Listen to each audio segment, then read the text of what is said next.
అందరికీ నమస్కారం. కార్తీక పురాణం 30వ అధ్యాయం. కార్తీక వ్రత మహిమ ఫలశ్రుతి. నైమిసారణ్య ఆశ్రమములో సౌనకాది మహామునుల కందరకు సూత మహాముని తెలియజేసిన విష్ణు మహిమను, విష్ణు భక్తుల చరిత్రములను విని ఆనందించి 1000 నోళ్ల కొనియాడిరి.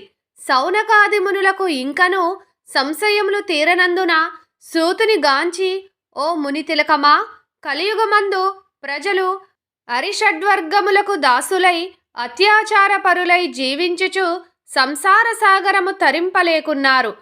అటువంటి వారు సులభముగా ఆచరించు తరణోపాయమేదైనా కలదా?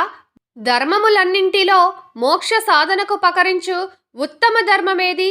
దేవతలందరిలోనూ ముక్తి నొసంగు ఉత్తమ దైవమెవరు? మానవుని ఆవరించియున్న అజ్ఞానమును రూపుమాపి పుణ్యఫలమిచ్చు కార్యమేది? ప్రతిక్షణము మృత్యువు వెంబడించుచున్న మానవులకు సులభముగా మోక్షము పొందగల ఉపాయమేమి? హరినామస్మరణ సర్వదా చేయుచున్న మేము ఈ సంశయములతో నున్నాము కాన దీనిని వివరించి తెలియజేయుమని కోరిరి. అంత సూతుడా ప్రశ్నను ఆలకించి, ఓ మునులారా, మీకు కలిగిన సంశయములు తెలుసుకొనవలసినవి. కలియుగమందలి మానవులు మందబుద్ధులు. క్షణిక సుఖములతో నిండిన సంసార సాగరమును దాటుటకు మీరడిగిన ప్రశ్నలు మోక్ష సాధనము కాగలవు. కార్తీక వ్రతము శ్రీమన్నారాయణునకు ప్రీతికరమైన వ్రతము. ఇది అన్ని వ్రతముల కంటే ఘనమైనదని శ్రీహరి వరించియున్నాడు. ఆ వ్రతమహిమ వర్ణించుటకు నాకు శక్తి చాలదు. అంతియే కాదు, సృష్టికర్తయగు ఆ బ్రహ్మదేవునికి కూడా సఖ్యము కాదు.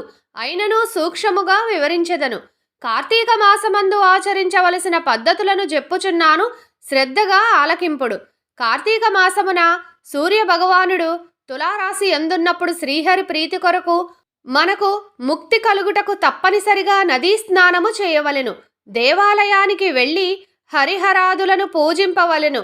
తనకున్న దానితో కొంచెమైనా దీపదానం చేయవలయును. ఈ నెల రోజులు విధవ వండిన పదార్థములు తినకూడదు. రాత్రులు విష్ణు ఆలయమున గాని శివాలయమున గాని ఆవునేతితో దీపారాధన చేయవలెను. ప్రతిదినము సాయంకాలము పురాణ పఠనము చేయవలెను. ఈ విధముగా చేసిన సకల పాపముల నుండి విముక్తులై సర్వ సౌఖ్యములు అనుభవింతురు. సూర్యుడు తులారాశి యందున్న నెల రోజులు ఈ విధముగా ఆచరించువారు జీవన్ముక్తులగుదురు. ఇట్లు ఆచరించుటకు శక్తి ఉండి కూడా ఆచరించక గాని, లేక ఆచరించు వారులను ఎగతాళి చేసినా గాని, వారికి ధన సహాయము చేయువారికి అడ్డుపడిన వారును ముందు అనేక కష్టముల పాలగుటయే గాక వారి జన్మాంతరమందు నరకములో యమకింకరుల చేత నానా హింసల పాలు కాగలరు. అంతియేగాక అట్టివారు 100 జన్మల వరకు చండాలాది హీన జన్మలెత్తుదురు.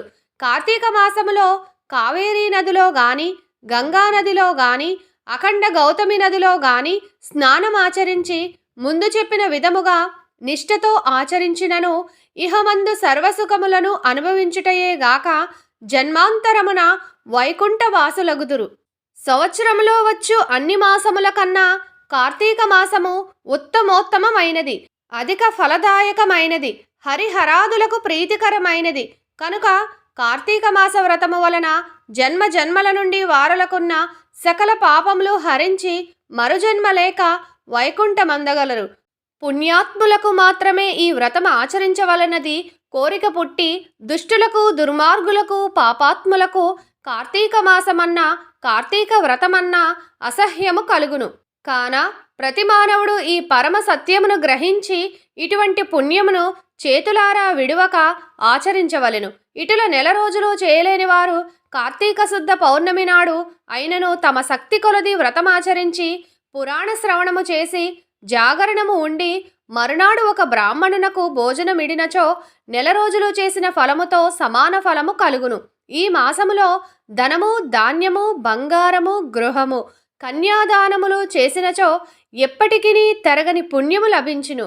ఈ నెల రోజులు ధనవంతుడైనను బీదవాడైనను మరెవ్వరైనను సరే శ్రీహరి నామస్మరణ చేయుచు పురాణములు వింటూ పుణ్యతీర్థములను సేవిస్తూ దాన ధర్మములు చేయుచున్న ఎడల వారికి పుణ్యలోకమబ్బును. ఈ కథను చదివిన వారికిని వినిన వారికిని శ్రీమన్నారాయణుడు సకల ఐశ్వర్యములు ఇచ్చి వైకుంఠ ప్రాప్తి కలుగజేయును. ఇట్లు స్కాంద పురాణాంతర్గత వశిష్ట ప్రోక్త కార్తీక మహత్యమందలి త్రింశోధ్యాయము 30వ రోజు పారాయణము సమాప్తం. ఓం నమ శివాయ. హర హర మహదేవ్ శంభో శంకర. ఓం నమ శివాయ.